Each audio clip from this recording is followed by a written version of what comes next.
Praise the Lord. This is the day that the Lord has made. We will rejoice and we will be glad today. Praise the lord. ಈ ದಿವಸ ಕರ್ತನಿಂದ ನೇಮಕವಾದ ದಿವಸ. ಈ ದಿವಸದಲ್ಲಿ ನಾವೆಲ್ಲರೂ ಆನಂದಿಸೋಣ, ಸಂಭ್ರಮಿಸೋಣ. Let's quickly go to the God's word, book of Ephesians chapter 3 verse 20. ವೇಗವಾಗಿ ನಮ್ಮ ಗಮನವನ್ನ ದೇವರ ವಾಕ್ಯದ ಕಡೆಗೆ ಹೋಗೋಣ. ನಮ್ಮ ಸತ್ಯವೇದವನ್ನ ಎಫೆಸದವರಿಗೆ ಬರೆದ ಪತ್ರಿಕೆ 3ನೇ ಅಧ್ಯಾಯ 20ನೇ ವಾಕ್ಯಕ್ಕೆ ತಿರುಗಿಸಿಕೊಳ್ಳೋಣ. Now to him who is able to do far more abundantly beyond all that we ask or think, according to the power that is work within us. ನಮ್ಮಲ್ಲಿ ಕಾರ್ಯ ಸಾಧಿಸುವ ತನ್ನ ಶಕ್ತಿಯ ಪ್ರಕಾರ ನಾವು ಬೇಡುವುದಕ್ಕಿಂತಲೂ ಯೋಚಿಸುವುದಕ್ಕಿಂತಲೂ ಅತ್ಯಧಿಕವಾದುದನ್ನ ಮಾಡಬಲ್ಲ. The word of God very clearly says here, he is able to do. ದೇವರ ವಾಕ್ಯ ಇಲ್ಲಿ ಸ್ಪಷ್ಟವಾಗಿ ಹೇಳ್ತಾ ಇದೆ, ಆತನು ಮಾಡಲು ಶಕ್ತನು ಎಂಬುದಾಗಿ. God is not weak concerning anything in your life. He is an able God. ದೇವರು ನಿಮ್ಮ ಜೀವಿತದಲ್ಲಿ ಶ್ರೇಷ್ಠವಾದ ಕಾರ್ಯವನ್ನ ಮಾಡಲು ಸಮರ್ಥನಾದವನು. Amen. Now it is very important thing. It says all that we ask or think beyond that he is able to do in our life. ಇಲ್ಲಿ ವಾಕ್ಯವು ಹೇಳ್ತದೆ, ನಾವು ಬೇಡುವುದಕ್ಕಿಂತಲೂ ನಾವು ಯೋಚಿಸುವುದಕ್ಕಿಂತಲೂ ಅತ್ಯಧಿಕವಾದ ಕಾರ್ಯವನ್ನ ದೇವರು ಮಾಡಲು ಶಕ್ತನು. Now how God is working in our life? ಹೇಗೆ ನಮ್ಮ ಜೀವಿತದಲ್ಲಿ ದೇವರು ಕಾರ್ಯವನ್ನ ಮಾಡ್ತಾನೆ? He works through the faith in your spirit. ನಿಮ್ಮ ಆತ್ಮದಲ್ಲಿರುವ ನಂಬಿಕೆಯ ಮೂಲಕ ಪ್ರಕಾರ ಆತನು ಕಾರ್ಯವನ್ನ ಮಾಡ್ತಾನೆ. That's why we need the God's word in our spirit so that you can function with God in the natural world. ಅದಕ್ಕಾಗಿ ಸ್ವಾಭಾವಿಕ ಲೋಕದಲ್ಲಿ ದೇವರೊಂದಿಗೆ ಕಾರ್ಯವನ್ನು ಮಾಡೋದಕ್ಕಾಗಿ ನಮ್ಮ ಆತ್ಮದಲ್ಲಿ ದೇವರ ವಾಕ್ಯ ಬೇಕು. Glory to God. I would like to turn your attention to book of Colossians. ನಿಮ್ಮ ಗಮನವನ್ನ ಕೊಲೊಸ್ಸೆದವರಿಗೆ ಬರೆದ ಪತ್ರಿಕೆ Colossians chapter 3 3ನೇ ಅಧ್ಯಾಯ verse 1 and 2 says, therefore if you have been raised up with Christ, keep seeking the things above where Christ is seated at the right hand of God. 1 ಮತ್ತು 2ನೇ ವಾಕ್ಯ, ಆದ ಕಾರಣ ನೀವು ಕ್ರಿಸ್ತನೊಂದಿಗೆ ಎಬ್ಬಿಸಲ್ಪಟ್ಟಿರುವುದರಿಂದ ಮೇಲಿರುವುಗಳನ್ನು ಹುಡುಕಿರಿ, ಅಲ್ಲಿ ಕ್ರಿಸ್ತನು ದೇವರ ಬಲಗಡೆಯಲ್ಲಿ ಆಸನಾರೂಢನಾಗಿದ್ದಾನೆ. So God's word says keep seeking. That means fix yourself in the things of God. ಇಲ್ಲಿ ವಾಕ್ಯವು ಹೇಳ್ತಿದೆ, ನಿರಂತರವಾಗಿ ಹುಡುಕ್ತಾ ಇರಿ, ದೇವರ ಕಾರ್ಯಗಳಲ್ಲಿ ನಿಮ್ಮ ಮನಸ್ಸನ್ನು ದೃಢವಾಗಿ ಇಟ್ಟುಕೊಳ್ಳ್ರಿ. God is working in the realm of the spirit. ಆತ್ಮಿಕ ಮಂಡಳಿಯಲ್ಲಿ ದೇವರು ತನ್ನ ಕಾರ್ಯವನ್ನು ಮಾಡ್ತಾ ಇದ್ದಾನೆ. And you are seated with him in the right hand of the Father in Christ. ಕ್ರಿಸ್ತನಲ್ಲಿ ತಂದೆಯ ಬಲಗಡೆಯಲ್ಲಿ ನೀವು ಆತನೊಂದಿಗೆ ಕುಳಿತುಕೊಂಡಿದ್ದೀರಾ. Now what is our responsibility? We need to agree with his word. ಈಗ ನಮ್ಮ ಜವಾಬ್ದಾರಿಯನ್ನು ಆತನ ವಾಕ್ಯದೊಂದಿಗೆ ನಾವು ಐಕ್ಯಗೊಳ್ಳಬೇಕು. That's why verse 2 says set your mind on the things above, not on the things that are on the earth. ಅದಕ್ಕಾಗಿ 2ನೇ ವಾಕ್ಯ ಹೇಳುತ್ತದೆ, ಮೇಲಿರುವಂತುಗಳ ಮೇಲೆ ಮನಸ್ಸಿಡಿರಿ, ಭೂ ಸಂಬಂಧವಾದವುಗಳ ಮೇಲೆ ಇಡಬೇಡಿರಿ. The setting the mind means fixing ourselves in the word of revelation. ಇಲ್ಲಿ ನೋಡ್ರಿ, ಅದರ ಮೇಲೆ ಮನಸ್ಸಿಡುವುದು ಎಂಬುದಾಗಿ ನೋಡುವಾಗ ದೇವರ ವಾಕ್ಯದ ಪ್ರಕಟಣೆಯಲ್ಲಿ ನಮ್ಮ ಮನಸ್ಸನ್ನು ಇಡುವಂತದ್ದು. Word of God says the entrance of God's word gives light, it gives understanding to the simple. ದೇವರ ವಾಕ್ಯವು ಹೇಳುತ್ತದೆ, ದೇವರ ವಾಕ್ಯವು ನಮಗೆ ಬೆಳಕನ್ನ, ಅದು ನಮಗೆ ಬೇಕಾದ ಅರ್ಥವನ್ನು ಕಲಿಸಿಕೊಡುತ್ತದೆ. When you open yourself to the revelation of God's word, it will give you understanding. ನೀವು ದೇವರ ವಾಕ್ಯದ ಪ್ರಕಟಣೆಗೆ ನಿಮ್ಮ ಹೃದಯವನ್ನು ತೆರೆದಾಗ ಅದು ನಿಮಗೆ ಬೇಕಾದಂತ ಅರ್ಥವನ್ನ, ಬೋಧನೆಯನ್ನ ಮಾಡುತ್ತದೆ. Hallelujah. My people are perishing because of the lack of knowledge. Hosea chapter 4 verse 6 says. ಹೋಶೇಯನಿಗೆ ಬರೆದ ಪ್ರವಾದನೆ ಗ್ರಂಥ 4ನೇ ಅಧ್ಯಾಯ 6ನೇ ವಾಕ್ಯ ಹೇಳ್ತದೆ, ನನ್ನ ಜನರು ದೇವರ ವಾಕ್ಯದ ತಿಳುವಳಿಕೆ ಇಲ್ಲದೆ ಅವರು ನಾಶವಾಗ್ತಾ ಇದ್ದಾರೆ. The lack of knowledge means the lack of revelation of the word of God. ಇಲ್ಲಿ ನೋಡ್ರಿ, ಜ್ಞಾನದ ಕೊರತೆ ಅಂದ್ರೆ ದೇವರ ವಾಕ್ಯದ ಪ್ರಕಟಣೆಯ ಕೊರತೆ. Hallelujah. Revelation causes you to agree with God's power and to function supernaturally. ನೋಡ್ರಿ, ಇದು ಪ್ರಕಟಣೆ ಎಂಬುವಂತದ್ದು ದೇವರ ವಾಕ್ಯದ ಅತ್ಯಧಿಕವಾದ ಶಕ್ತಿ ನಿಮ್ಮೊಳಗೆ ಕಾರ್ಯ ಮಾಡೋದಕ್ಕಾಗಿ ಒಪ್ಪಿಕೊಳ್ಳುವಂತದ್ದಾಗಿದೆ. That word is working in your spirit. ಆ ವಾಕ್ಯ ನಿಮ್ಮ ಆತ್ಮದಲ್ಲಿ ಕಾರ್ಯವನ್ನು ಮಾಡ್ತಾ ಇರುತ್ತದೆ. Apostle Paul says in the book of Acts, ಅಪೊಸ್ತಲರ ಕೃತ್ಯದಲ್ಲಿ ಅಪೊಸ್ತಲನಾದ ಪೌಲನು ಹೇಳ್ತಾನೆ very clearly. Let's look to the God's word. It's very powerful. ದೇವರ ವಾಕ್ಯವು ಬಹಳ ಶಕ್ತವಾದದ್ದು. Acts chapter 20 verse 32. ಅಪೊಸ್ತಲರ ಕೃತ್ಯ 20ನೇ ಅಧ್ಯಾಯ 32ನೇ ವಾಕ್ಯ. It says, now I commanded you to the God and to the word of his grace. ನಾನೀಗ ನಿಮ್ಮನ್ನು ಕರ್ತನಿಗೂ ಆತನ ಕೃಪಾ ವಾಕ್ಯಕ್ಕೂ ಒಪ್ಪಿಸಿಕೊಡುತ್ತೇನೆ. The word of his grace. ಆತನ ಕೃಪೆಯ ವಾಕ್ಯ. The God's word, it will gives you the revelation of his grace. ದೇವರ ವಾಕ್ಯ ಆತನ ಕೃಪೆಯ ಪ್ರಕಟಣೆಯನ್ನು ನಿಮಗೆ ಕೊಡುತ್ತದೆ. When you focus on the word of grace, ನೀವು ದೇವರ ವಾಕ್ಯದ ಕೃಪೆಯನ್ನ ನೀವು ಗಮನ ಇರಿಸುವಾಗ, next word says, which is able to build you up.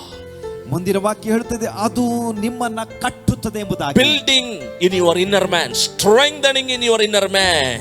ನಿಮ್ಮ ಆಂತರ್ಯ ಮನುಷ್ಯನನ್ನ ಅದು ಕಟ್ಟುತ್ತದೆ. And next word says, which will give you the inheritance. It will show you the inheritance among all those who are sanctified. ಈಗಾಗಲೇ ಪವಿತ್ರರಾದವರೆಲ್ಲರಿಗೆ ನಿಮ್ಮ ಹಕ್ಕನ್ನು ಅನುಗ್ರಹಿಸುವುದಕ್ಕೂ ಅದು ಶಕ್ತವಾಗಿದೆ. So the word of grace, it will uplift your life. Next thing, it will show you the inheritance. What is your divine possession in Christ Jesus? ಕೃಪಾ ವಾಕ್ಯವು ನಿಮ್ಮನ್ನ ಉನ್ನತಕ್ಕೆ ತರುತ್ತದೆ. ಹಾಗೆ ಅಲ್ಲ, ಕ್ರಿಸ್ತನಲ್ಲಿರುವ ಸ್ವಾಸ್ಥ್ಯ ಆತ್ಮಿಕ ಆಶೀರ್ವಾದವನ್ನು ನಿಮಗೆ ತಿಳಿಸುತ್ತದೆ. When you know in the realm of the spirit, ನೀವು ಆತ್ಮದ ಒಂದು ಆಲೋಚನೆಯಲ್ಲಿರುವಾಗ, when you understand these things, ಈ ಕಾರ್ಯಗಳನ್ನು ನೀವು ಅರ್ಥ ಮಾಡಿಕೊಳ್ಳುವಾಗ, come on, I'm telling to you, Ephesians chapter 3 verse 20 says, he is working in and through you. ಎಫೆಸ 3:20 ಹೇಳುತ್ತದೆ, ಆತನು ನಿಮ್ಮ ಮೂಲಕ ಹಾಗೂ ನಿಮ್ಮೊಂದಿಗೆ ಆತನು ಕಾರ್ಯವನ್ನು ಮಾಡ್ತಾನೆ. He is able to far more beyond all that ask or think. ನಾವು ಬೇಡುವುದಕ್ಕಿಂತಲೂ ಯೋಚಿಸುವುದಕ್ಕಿಂತಲೂ ಅತ್ಯಧಿಕವಾದ ಕಾರ್ಯವನ್ನು ಮಾಡಲು ಆತನು ಶಕ್ತನು. Limitations are removed from your life. ನಿಮ್ಮ ಜೀವಿತದಲ್ಲಿ ಎಲ್ಲ ಮಿತಿಗಳು ತೆಗೆಯಲ್ಪಡುತ್ತದೆ. I'm telling you, no discouragement will rule over your life. ನಿಮ್ಮ ಜೀವಿತದಲ್ಲಿ ಯಾವುದೇ ನಿರುತ್ಸಾಹ ಆಳ್ವಿಕೆ ಮಾಡುವುದಿಲ್ಲ. Sickness will not rule over your life. ರೋಗವು ನಿಮ್ಮ ಜೀವಿತದ ಮೇಲೆ ಆಳ್ವಿಕೆ ಮಾಡುವುದಿಲ್ಲ. Poverty will not rule over your life. ಬಡತನ ನಮ್ಮ ಜೀವಿತದಲ್ಲಿ ಆಳ್ವಿಕೆ ಮಾಡುವುದಿಲ್ಲ. Why? The power of God is within your spirit. ಯಾಕಂದ್ರೆ ದೇವರ ಶಕ್ತಿಯು ನಿಮ್ಮ ಆತ್ಮದೊಳಗಿದೆ. The word of God is the God's power. ದೇವರ ವಾಕ್ಯ ದೇವರ ಶಕ್ತಿಯಾಗಿದೆ. The word of God, it's a God's hand which is in your spirit. ದೇವರ ವಾಕ್ಯ ನಿಮ್ಮ ಆತ್ಮದಲ್ಲಿ ದೇವರ ಹಸ್ತದ ಕಾರ್ಯವನ್ನು ನಡೆಸುತ್ತದೆ. Say with me, God's word, it's a God's power working in me. ನನ್ನೊಂದಿಗೆ ಹೇಳ್ರಿ, ದೇವರ ವಾಕ್ಯ ದೇವರ ಶಕ್ತಿ ಅದು ನನ್ನೊಳಗೆ ನನ್ನ ಆತ್ಮದಲ್ಲಿ ಕಾರ್ಯ ಮಾಡುವಂತದ್ದು. That's why the meditation of the word of God, the meditation of the word of his grace changes your imagination, your thoughts. ಅದಕ್ಕಾಗಿ ದೇವರ ಕೃಪಾ ವಾಕ್ಯದ ಧ್ಯಾನವು ನಿಮ್ಮ ಯೋಚನೆಯನ್ನ, ನಿಮ್ಮ ಆಲೋಚನೆಯನ್ನ ಅದು ಬದಲಾಯಿಸುತ್ತದೆ. The mind will be renewed in agreement with the word of God. ದೇವರ ವಾಕ್ಯದೊಂದಿಗೆ ನೀವು ಒಪ್ಪಿಕೊಳ್ಳುವಾಗ ನಿಮ್ಮ ಮನಸ್ಸು ಅದು ಉತ್ತೇಜನಗೊಳ್ಳುತ್ತದೆ. That will cause you to think like word of God says. ಅದು ದೇವರ ವಾಕ್ಯ ಏನನ್ನ ಹೇಳುತ್ತದೋ ಹಾಗೆ ನೀವು ಯೋಚಿಸುವ ಹಾಗೆ ಮಾಡುತ್ತದೆ. Your imagination will be always what word says. ದೇವರ ವಾಕ್ಯ ಏನು ಹೇಳ್ತದೋ ಅದನ್ನೇ ನೀವು ಕಲ್ಪಿಸಿಕೊಳ್ತೀರಾ. That's why the David says, blessed is the man who does not walk in the counsel of the wicked one. ಅದಕ್ಕಾಗಿ ದಾವೀದನು ಹೇಳ್ತಾನೆ, ದುಷ್ಟರ ಆಲೋಚನೆಯಂತೆ ನಡೆದವನು ಆಶೀರ್ವದಿಸಲ್ಪಟ್ಟವನು. The wrong counsel, every kind of the ungodly counsel, whatever you see, whatever you hear in the natural world, it will not affect you. ದುಷ್ಟರ ಆಲೋಚನೆ ಲೌಕಿಕವಾಗಿ ಏನೆಲ್ಲ ನೀವು ಕೇಳಿಸಿಕೊಳ್ತೀರೋ ಅದು ನಿಮ್ಮ ಮೇಲೆ ಯಾವ ಪರಿಣಾಮ ಬೀರುವುದಿಲ್ಲ. Instead of sickness, health will dominate over your life. ರೋಗದ ಬದಲಾಗಿ ಆರೋಗ್ಯವು ನಿಮ್ಮ ಜೀವಿತದಲ್ಲಿ ಕಾರ್ಯವನ್ನು ಮಾಡುತ್ತದೆ. Instead of confusion, the clarity of the understanding of the word of God will rule over your life. ಗೊಂದಲದ ಬದಲಾಗಿ ದೇವರ ವಾಕ್ಯವು ಸ್ಪಷ್ಟವಾದ ಮಾರ್ಗಗಳು, ಸ್ಪಷ್ಟವಾದ ಅರ್ಥಪಡಿಸುವಿಕೆಯನ್ನು ನಿಮ್ಮ ಜೀವಿತದಲ್ಲಿ ತೋರಿಸುತ್ತದೆ. Instead of division, the unity and the oneness will function in your spirit. ವಿಂಗಡ ವಿಭಾಗದ ಬದಲು ಐಕ್ಯತೆ ನಿಮ್ಮ ಆತ್ಮದಲ್ಲಿ ಕಾರ್ಯ ಮಾಡುತ್ತದೆ. That is called the power of God in your spirit. ಅದೇ ನಿಮ್ಮ ಆತ್ಮದಲ್ಲಿರುವ ದೇವರ ವಾಕ್ಯದ ಬಲವಾಗಿದೆ. Hallelujah. Now word of God says, now he is able to do far more abundantly all that we ask or think or imagine. ಅದಕ್ಕಾಗಿ ದೇವರ ವಾಕ್ಯ ಹೇಳ್ತದೆ, ನಾವು ಬೇಡುವುದಕ್ಕಿಂತಲೂ ಯೋಚಿಸುವುದಕ್ಕಿಂತಲೂ ಅತ್ಯಧಿಕವಾದದನ್ನ ಮಾಡಲು ಶಕ್ತನಾದವನು ದೇವರು. Hallelujah. We must have the faith in the revelation word of God. ದೇವರ ವಾಕ್ಯದ ಪ್ರಕಟಣೆಯಲ್ಲಿ ನಮಗೆ ನಂಬಿಕೆ ಇರಬೇಕು. Anything is possible when you trust in the word of God. ದೇವರ ವಾಕ್ಯದಲ್ಲಿ ನೀವು ಪರಿಪೂರ್ಣವಾದ ಭರವಸೆ ಇಡುವಾಗ ಎಲ್ಲವೂ ಸಾಧ್ಯ. The word is going to flow through your life. ನಿಮ್ಮ ಜೀವಿತದ ಮೂಲಕ ದೇವರ ವಾಕ್ಯವು ಹರಿಯುತ್ತದೆ. Amen. whatever is not functioning in your life, it will function supernaturally. ನಿಮ್ಮ ಜೀವಿತದಲ್ಲಿ ಯಾವೆಲ್ಲ ಕಾರ್ಯ ಮಾಡುತ್ತಿಲ್ವೋ ಅದು ವಿಶೇಷವಾಗಿ ಅದು ಕಾರ್ಯವನ್ನು ಮಾಡಲು What ಆರಂಭಿಸುತ್ತದೆ. is dead in your life, it will come back to life. ನಿಮ್ಮ ಜೀವಿತದಲ್ಲಿ ಯಾವೆಲ್ಲ ಕಾರ್ಯಗಳು ಸತ್ತು ಹೋಗಿದೆಯೋ ಅದು ತಿರುಗಿ ಜೀವವನ್ನು ಹೊಂದಿಕೊಳ್ಳುತ್ತದೆ. God is working in your life through His word and the Spirit. ದೇವರು ನಿಮ್ಮ ಜೀವಿತದಲ್ಲಿ ಆತನ ವಾಕ್ಯ ಹಾಗೂ ಆತನ ಆತ್ಮದ ಮೂಲಕ ಕಾರ್ಯವನ್ನು ಮಾಡುತ್ತಾನೆ. So it is our time. ಇದು ನಮ್ಮ ಸಮಯ. Focus in the Spirit. ಆತ್ಮದೆಡೆಗೆ ಪರಿಪೂರ್ಣ ಗಮನ ಬಿಡುವ ಸಮಯ. Through His word, I'm telling to you, every limitation, every barriers in your life is being cut off.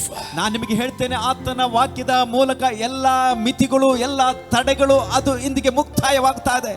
You are moving forward. ನೀವು ಮುಂದೆ ಹೋಗ್ತಾ ಇದ್ದೀರಾ. The path of a righteous man goes brighter and brighter into the fullness.